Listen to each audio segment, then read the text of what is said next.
In the winter of 1938, in a modest laboratory tucked away in the industrial city of Wuppertal-Elberfeld, Germany, a young chemist named Gerhard Schroeder was about to make a discovery that would change the face of warfare forever. But his intentions that cold December day were far from sinister. Schroeder wasn't trying to create a weapon of mass destruction. He was simply trying to develop a better pesticide to protect German crops from destructive insects. What happened next would horrify military intelligence agencies across the world and spark a chemical arms race that would define the Cold War era. This is the story of how a peaceful search for agricultural solutions accidentally created one of the deadliest substances ever synthesized by human hands, and how American intelligence officers, upon discovering what the Nazis had built, scrambled to prevent this terrifying knowledge from falling into the wrong hands. Before we dive deeper into this incredible story, if you're enjoying this documentary, please take a moment to hit that like button and subscribe to the channel. Your support helps us bring you more fascinating historical content like this. And don't forget to leave a comment below sharing your thoughts on this remarkable chapter of World War II history. To understand how sarin came to exist, we need to go back to the mid-1930s. Germany, under the control of the Third Reich, was preparing for a future of self-sufficiency. Adolf Hitler's strategists were deeply concerned about Germany's reliance on imported food. If war came, and they knew it would, supply lines could be cut, and the German people might face starvation.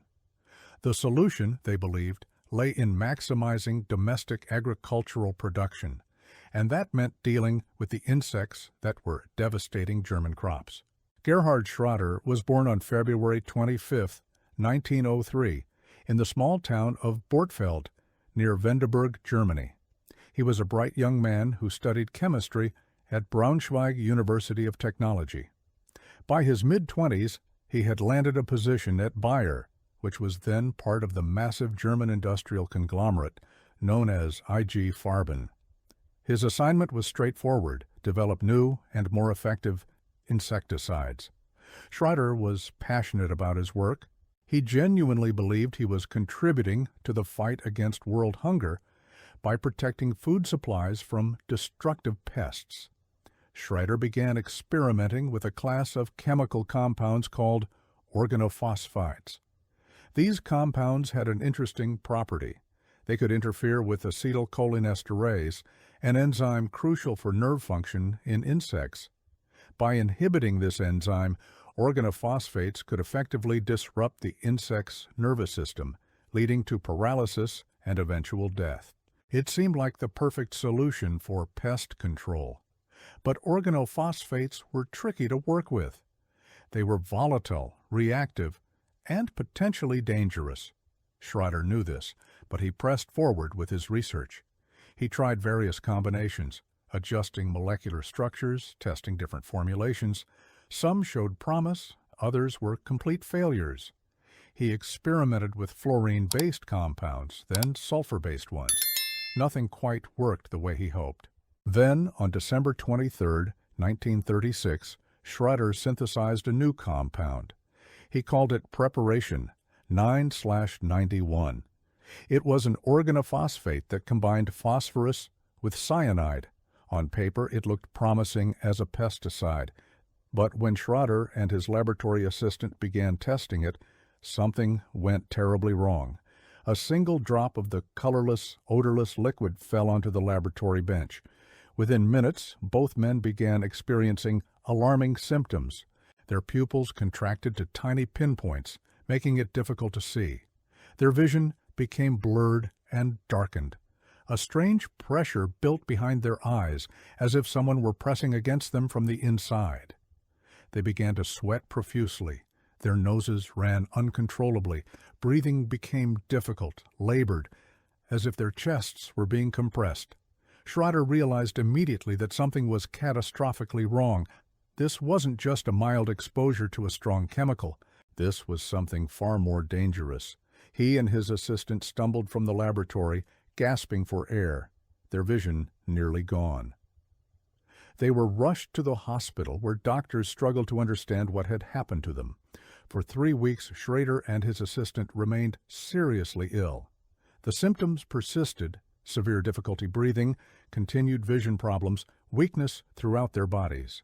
It took nearly a month before they could function normally again. When Schrader finally recovered, he understood with frightening clarity what he had created. This compound, this Preparation 9/91, was far too powerful to be used as a pesticide. It was simply too dangerous, too deadly. Under normal circumstances, a responsible scientist might have simply shelved the formula, marked it as too hazardous for practical use, and moved on to other research.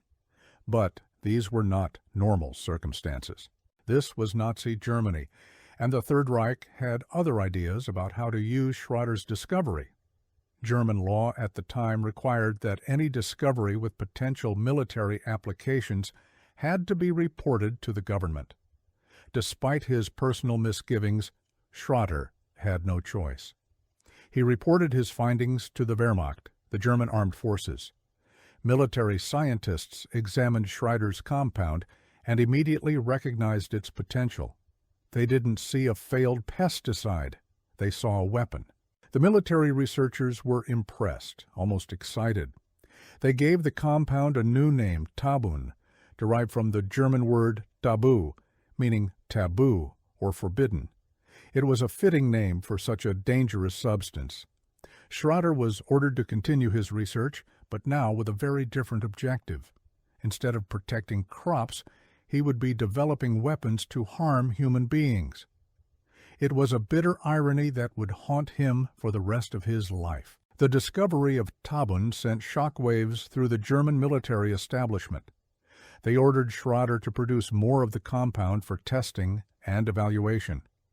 A small pilot plant was constructed at a forested site called Raubkammer near the city of Münster. There, military scientists conducted extensive tests, experimenting with different delivery methods. They tested aerial bombs filled with tabun, discovering that the most effective way to deploy the agent was to use a small explosive charge to disperse it as a fine mist. The results were terrifying. Even trace amounts could incapacitate or terminate a person within minutes. But Schrader wasn't finished. Back in his laboratory at IG Farben, he continued his research into organophosphates, now under direct military supervision. His work was no longer about agriculture. It was about chemical warfare. And in 1938, just 2 years after discovering Tabun, Schrader synthesized another compound. This one was even more dangerous. The new substance was called Sarin, an acronym formed from the last names of the 4 scientists who spearheaded its development: Schrader, Otto Ambros, Gerhard Ritter, and Hans-Jürgen von der Linde. Sarin was similar to tabun in its mechanism of action, but it was significantly more toxic, more volatile, and more effective as a chemical weapon. It was approximately 500 times more deadly than cyanide. Initial tests showed it could terminate a person in as little as 1 minute after exposure. The German military was ecstatic.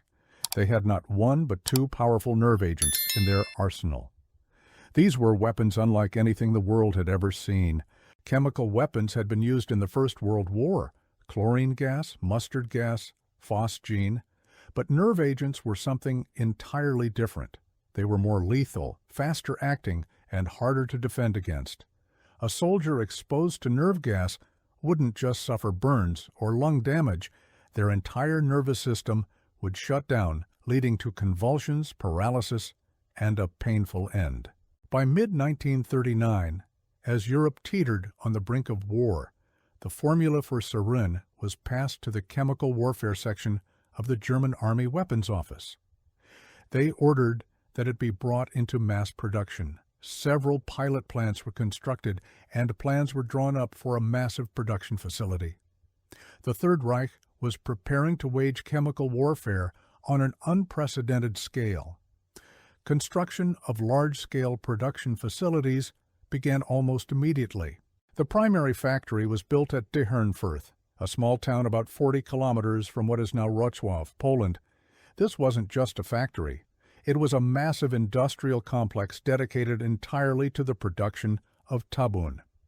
By the spring of 1943, the Dihernfurth facility was producing an astonishing 350 metric tons of tabun every single month. The scale of production was staggering. By the end of the war, Germany had produced approximately 12,000 tons of tabun, enough to fill tens of thousands of artillery shells and aerial bombs. Additionally, estimates suggest that between 500 kilograms and 10 tons of sarin had been produced.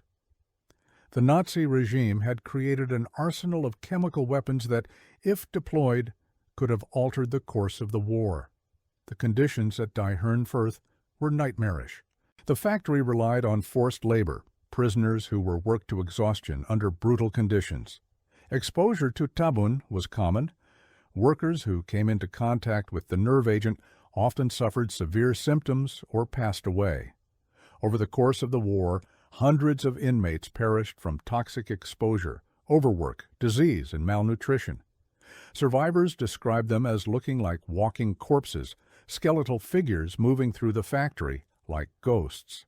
The ethical horror of using enslaved people to manufacture weapons of mass destruction cannot be overstated. But here's where the story takes an unexpected turn. Despite having thousands of tons of nerve agents at their disposal, and despite being pressured by high-ranking military officers to use them, Adolf Hitler never authorized the deployment of sarin or tabun against Allied forces. This decision has puzzled historians for decades. Why would a regime responsible for some of the most heinous crimes in human history, a regime that used poison gas in concentration camps to exterminate millions, refuse to use chemical weapons on the battlefield? Several theories have been proposed. Some historians have pointed to Hitler's own experience as a soldier in World War I. On the night of October 13th through 14th, 1918, near Ypres, in Belgium, Hitler was caught in a mustard gas attack. In his book Mein Kampf, Hitler described the experience in vivid, painful detail. He wrote about how the pain increased with every passing hour, how by 7 in the morning his eyes felt like glowing coals, and how darkness enveloped him. He and several other soldiers, temporarily blinded by the gas, had to cling to each other and follow a comrade who was slightly less affected, stumbling their way to safety. Hitler spent weeks in a military hospital in Pomerania, recovering from the attack. It was there that he learned of Germany's surrender, a moment of personal trauma that may have shaped his views on chemical warfare.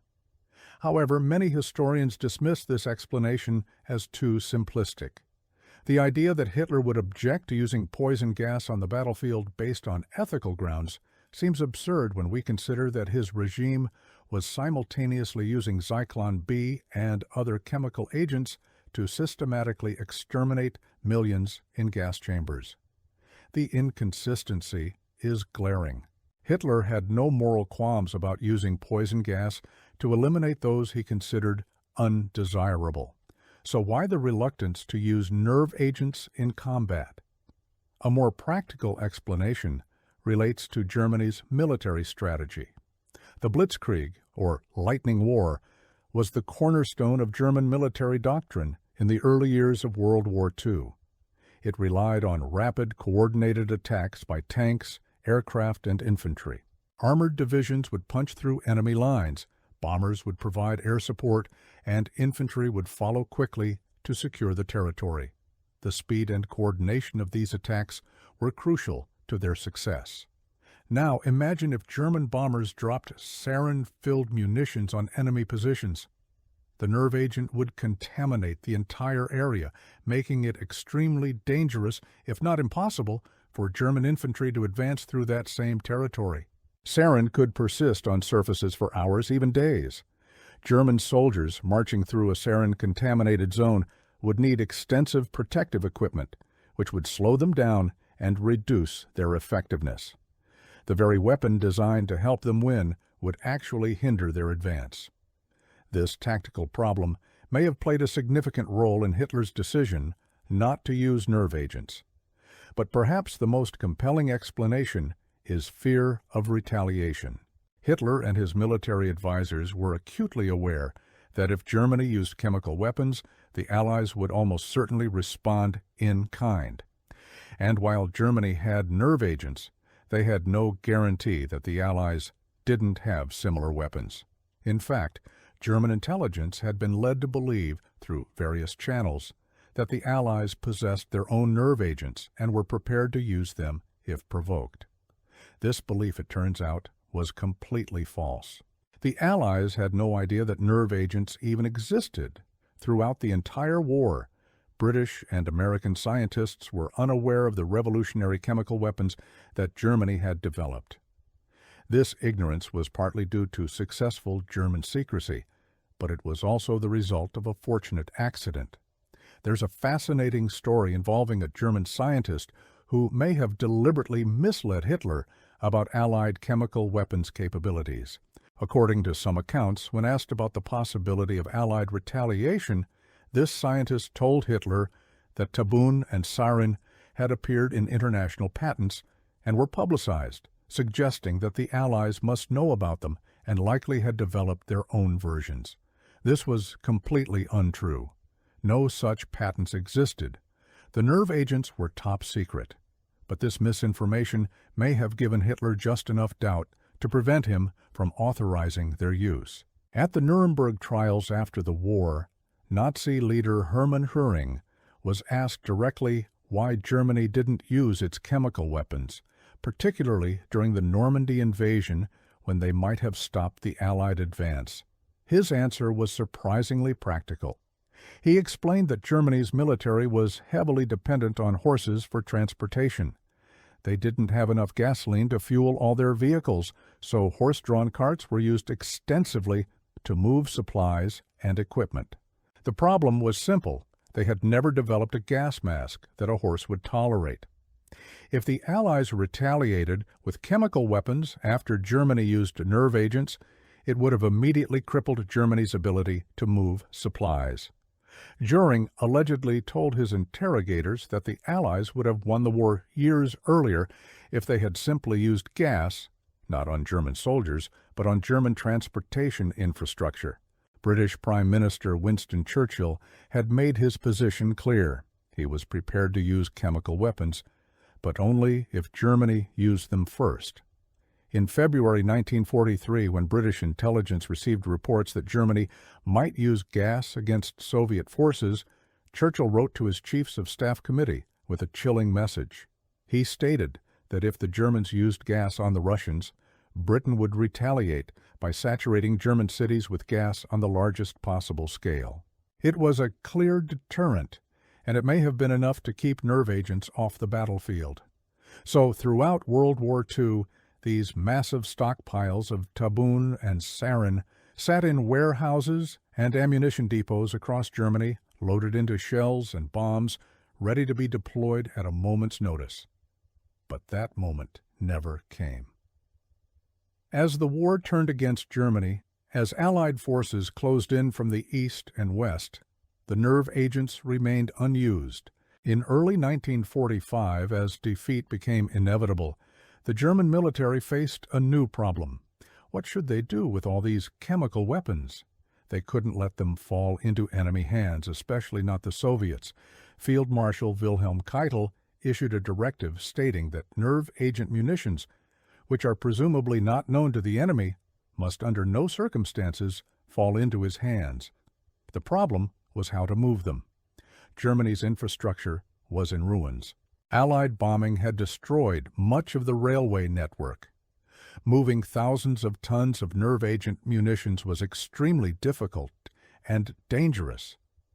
In one tragic incident, American fighter pilots, completely unaware of what was in the freight cars below them, bombed a train near Lossa, Germany, that was transporting Tabun-filled munitions.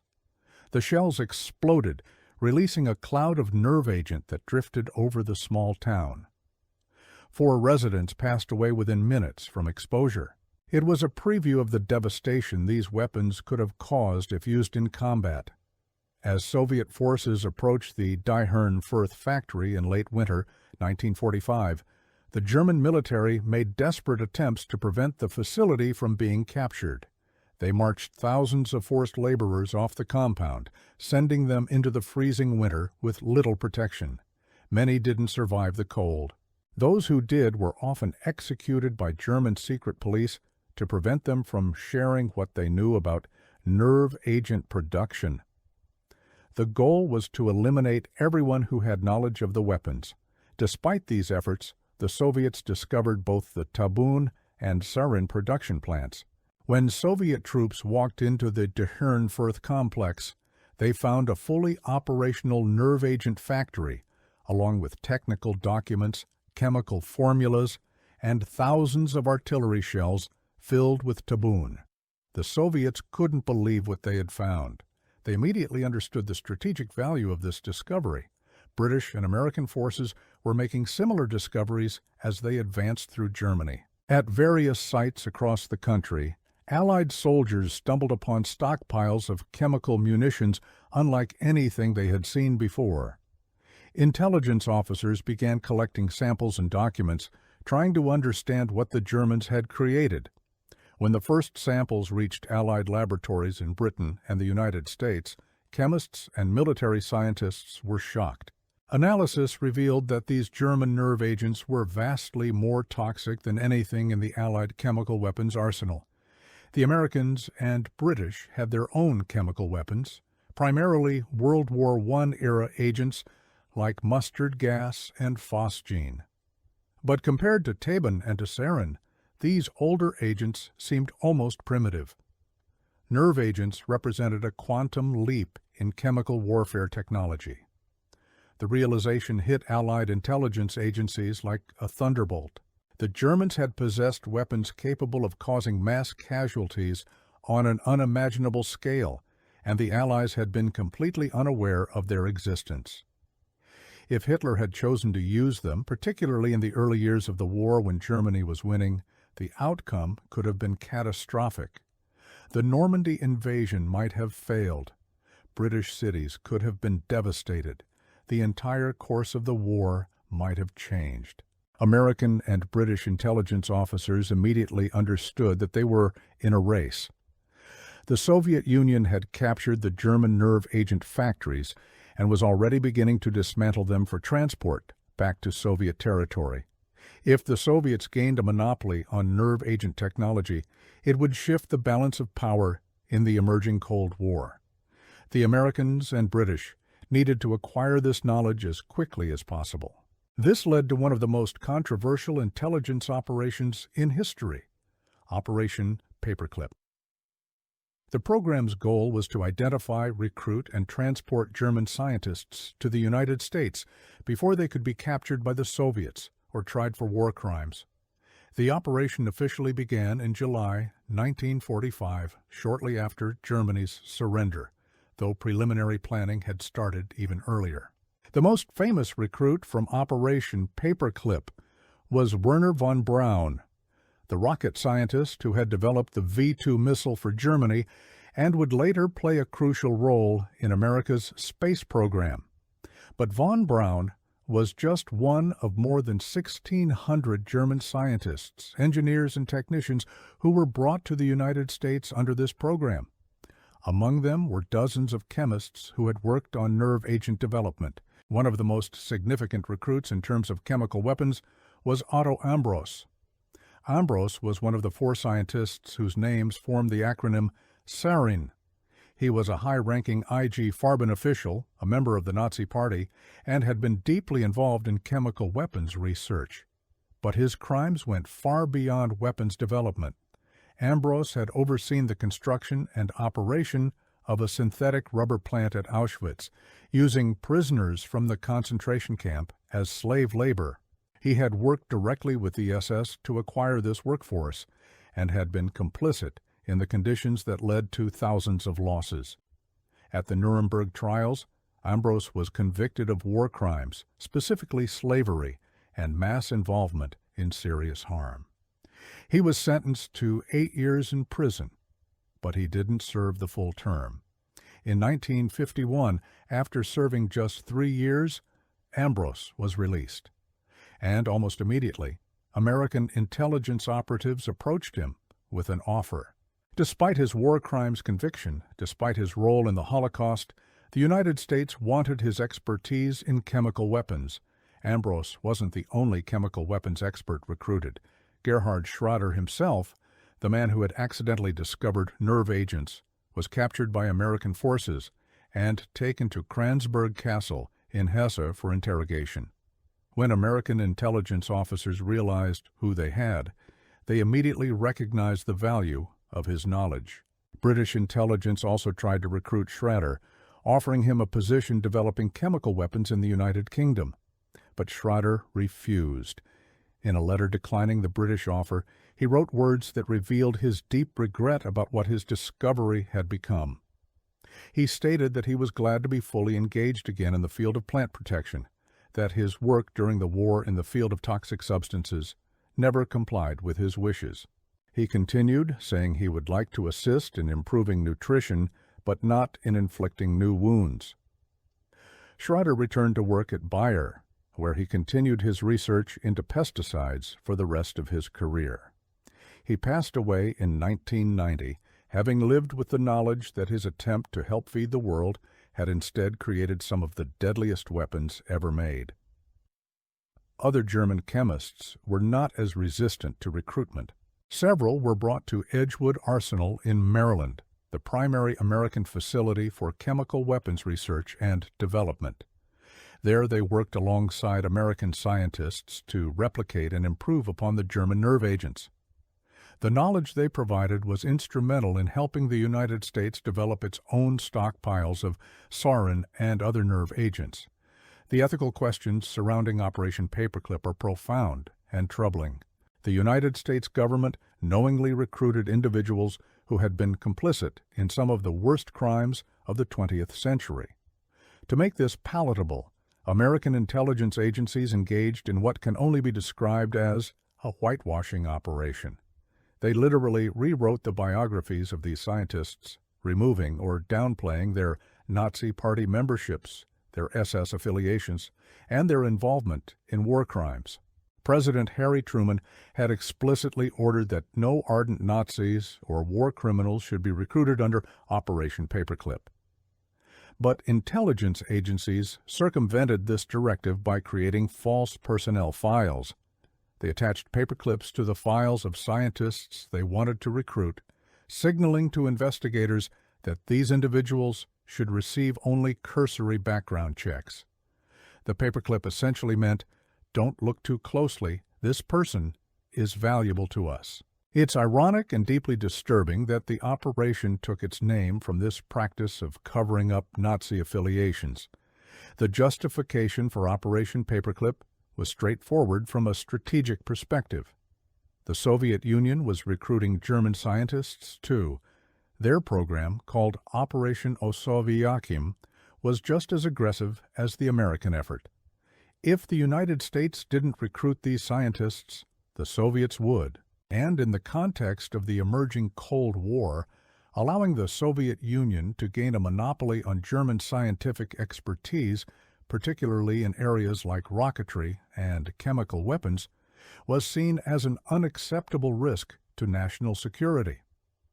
When the American public learned about Operation Paperclip in 1946, after details were leaked to the New York Times and Newsweek, there was significant public outcry. Many Americans were horrified that their government was bringing former Nazis to live and work in the United States.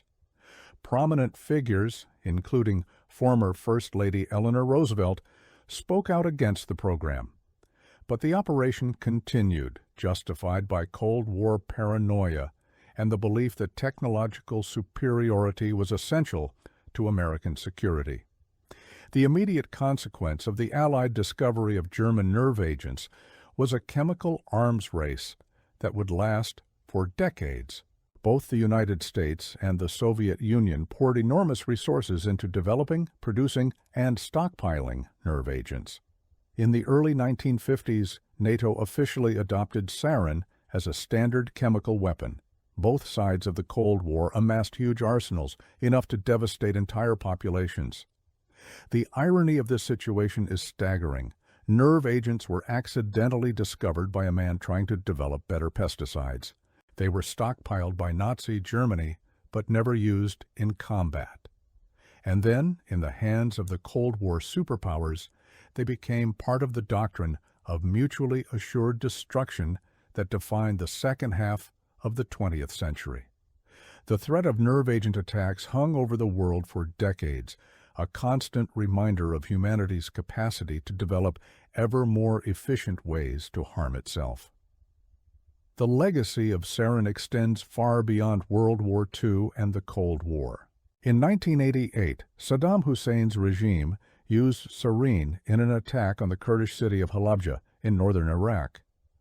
Over 2 days in March, Iraqi Air Force jets dropped chemical bombs on the city, terminating an estimated 5,000 civilians. It was one of the largest chemical weapons attacks against a civilian population in history. In 1995, members of the Japanese cult Aum Shinrikyo released sarin in the Tokyo subway system during the morning rush hour.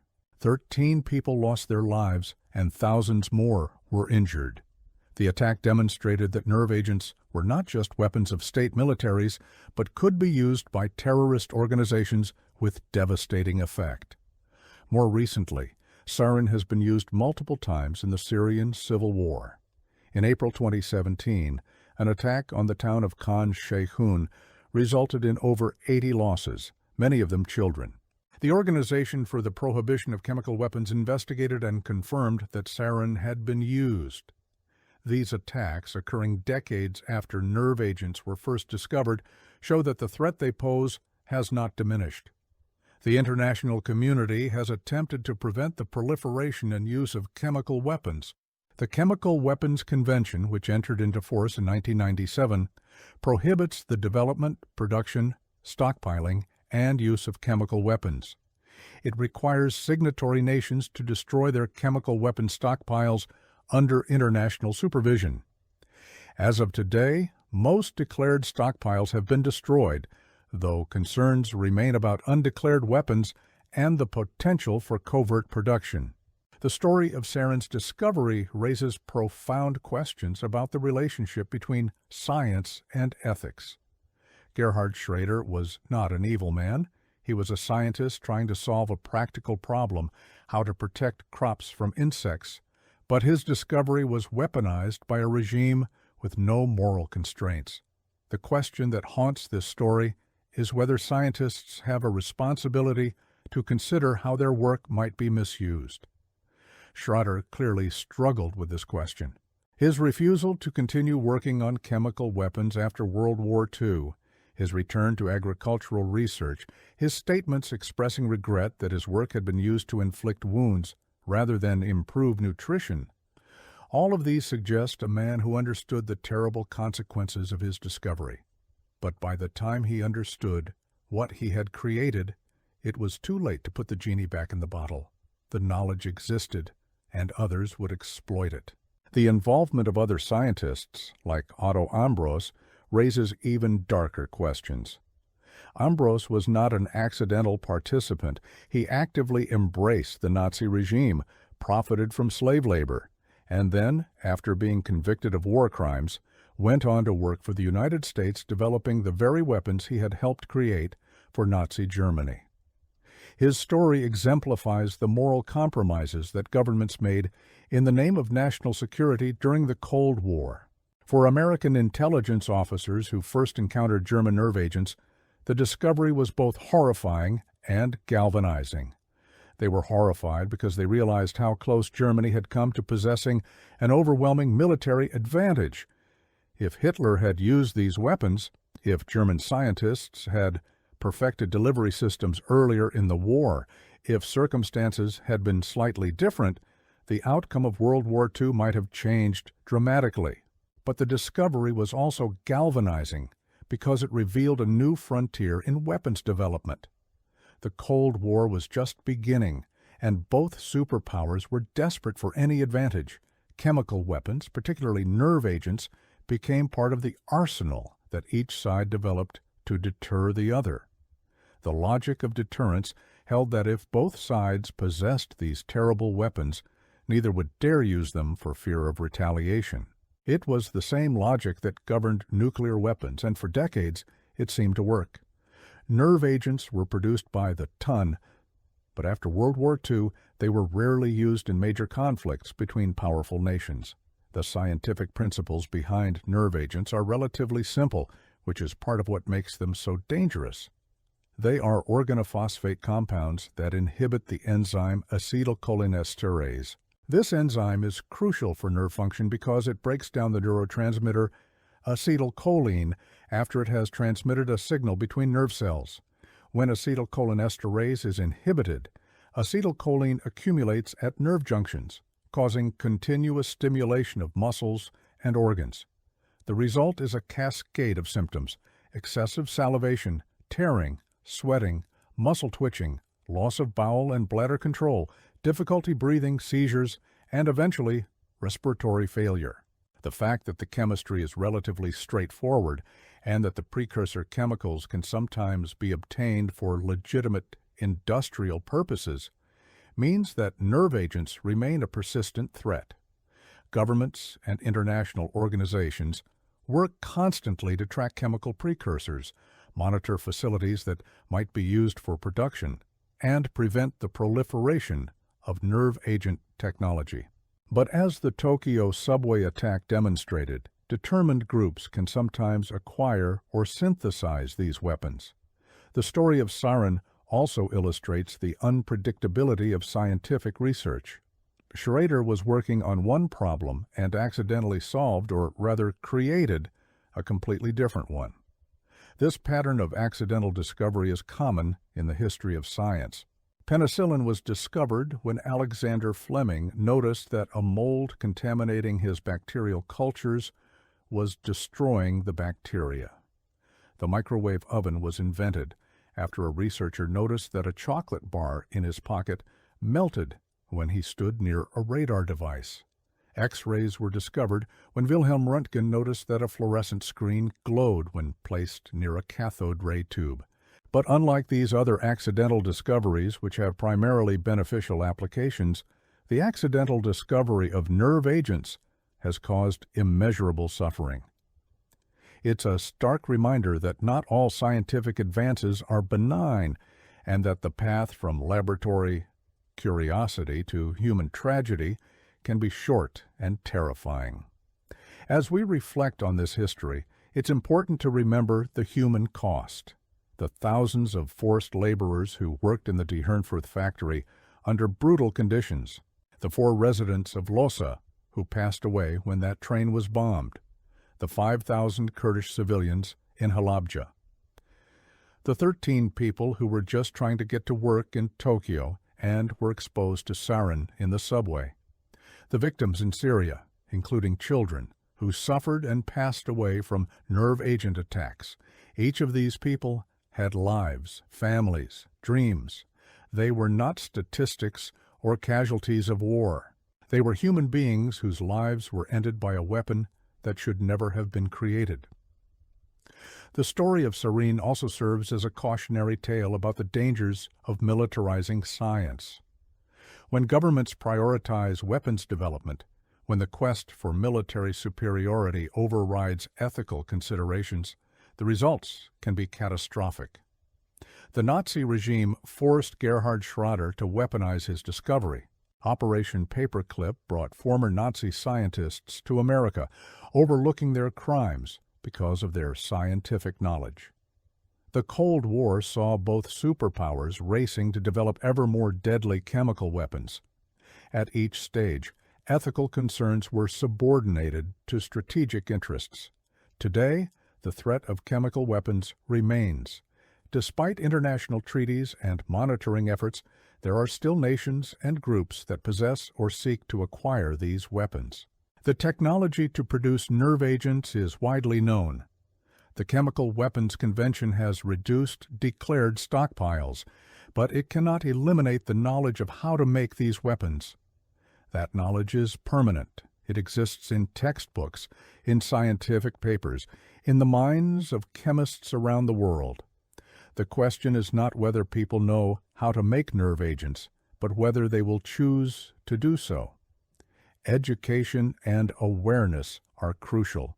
Understanding the history of nerve agents, knowing how they were discovered, recognizing the suffering they have caused, all of this helps build a collective commitment to preventing their use. When we learn about Gerhard Schrader's accidental discovery, when we understand how American intelligence officers reacted with horror upon discovering German stockpiles, when we remember the victims of Halabja and Tokyo in Syria, we strengthen our resolve to ensure these weapons are never used again. The reaction of American and British intelligence when they first encountered German nerve agents can only be described as shock and fear. These were experienced military officers, people who had seen the horrors of war firsthand. But even they were unprepared for what they found in those German warehouses and laboratories. The realization that an enemy had possessed such devastating weapons that could have changed the outcome of the war, was profoundly unsettling. Intelligence reports from that period, many of which have since been declassified, reveal the extent of Allied concern. Officers wrote urgent memos describing the danger posed by these new weapons. They warned that if knowledge of nerve agents fell into the wrong hands, it could destabilize the entire post-war order.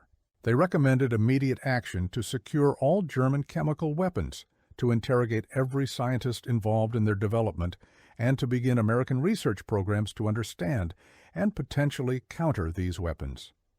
The speed with which Operation Paperclip was organized and executed reflects this urgency.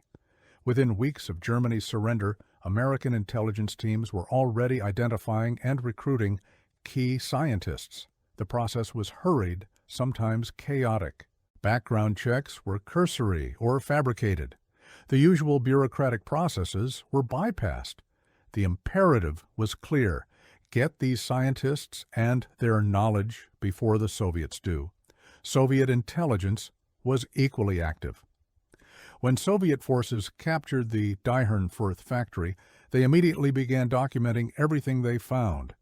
They interrogated German workers, seized technical documents, and began dismantling equipment for transport back to the Soviet Union. The Soviets understood just as clearly as the Americans that nerve agents represented a new era in warfare, and they were determined not to be left behind. This mutual fear and competition led to a situation where both superpowers were racing to develop weapons they hoped never to use. It was an arms race driven by the logic of deterrence. Neither side could afford to be vulnerable to a nerve agent attack, so both sides developed offensive and defensive capabilities. They stockpiled thousands of tons of nerve agents. They developed protective equipment, gas masks, antidotes. They trained soldiers in decontamination procedures. They established protocols for chemical warfare. The cost of this arms race was enormous, not just in financial terms, but in the continued existence of these deadly weapons. Every ton of nerve agent produced was a potential catastrophe waiting to happen.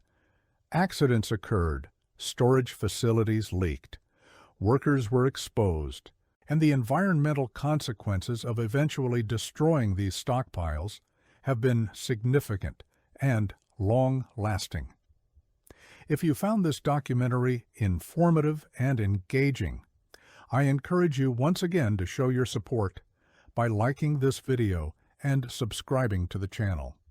Share your thoughts in the comment section. Do you think Operation Paperclip was justified given the Cold War context? Should scientists be held responsible when their peaceful research is weaponized?